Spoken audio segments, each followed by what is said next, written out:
he can't resist sort of poking the bear. And he said, I'm a very artistic person.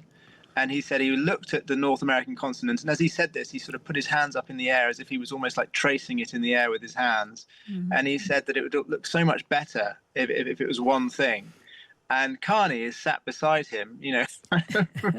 Sort of, at some point, Carney sort of chuckled rather nervously. Well, it has hardly been a love match, but Mark Carney has a lot to thank Donald Trump for, most notably the fact that a perceived closeness between the US president and the Conservative leader in Canada helped propel Mr. Carney's Liberals into office, confounding earlier poll predictions.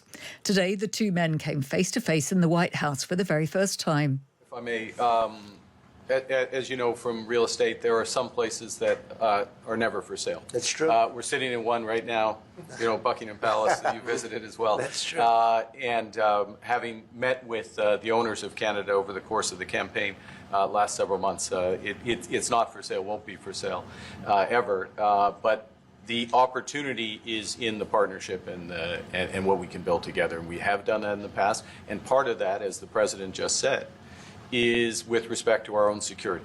And my government is committed for a step change in our investment in Canadian security and our partnership. And I'll say this as well, that the president has revitalized international security, revitalized NATO, and us playing our full weight in NATO, and that will be part of it. Well, there we are. Donald Trump did appear determined to get along, and he lavished praise on the Canadian Prime Minister, but insisted he would never say never about the potential for a wonderful marriage, as he called it, to make Canada the 51st US state. It takes two to tango, he said.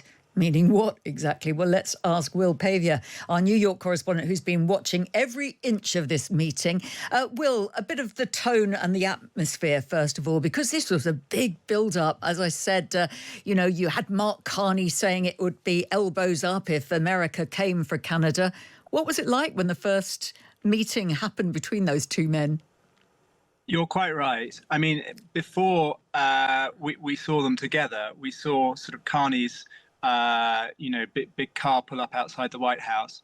And literally a few minutes before that, Trump had put a post on social media saying that, Canada could offer America nothing but friendship, and that, that America was paying billions to support and protect Canada, and why was it doing that? So there's this slightly aggressive kind of post just before he arrived.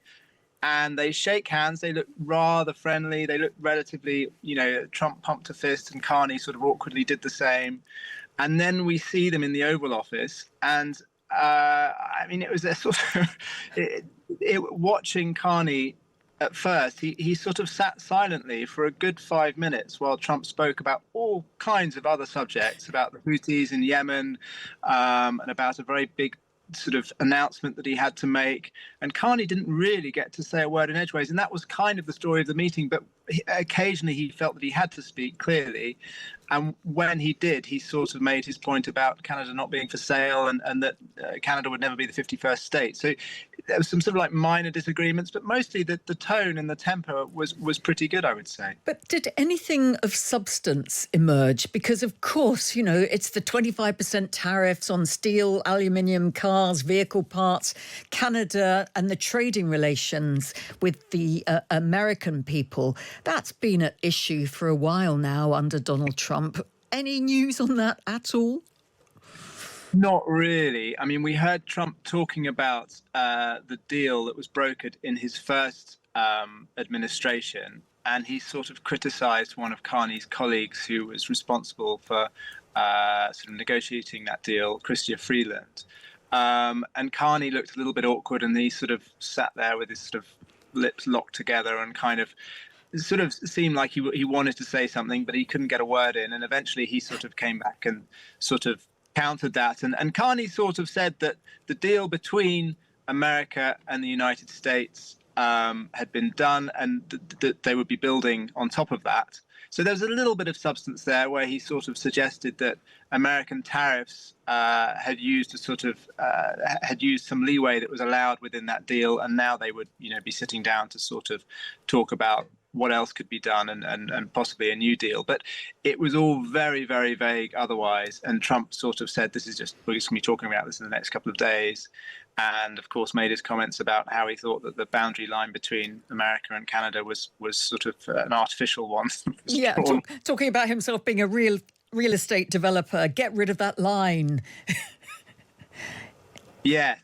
I mean, it was very interesting to watch that, because he knows that he shouldn't really touch this, and it's like he can't resist sort of poking the bear. And he said, "I'm a very artistic person," and he said he looked at the North American continent, and as he said this, he sort of put his hands up in the air as if he was almost like tracing it in the air with his hands. Mm-hmm. And he said that it would look so much better if it was one thing.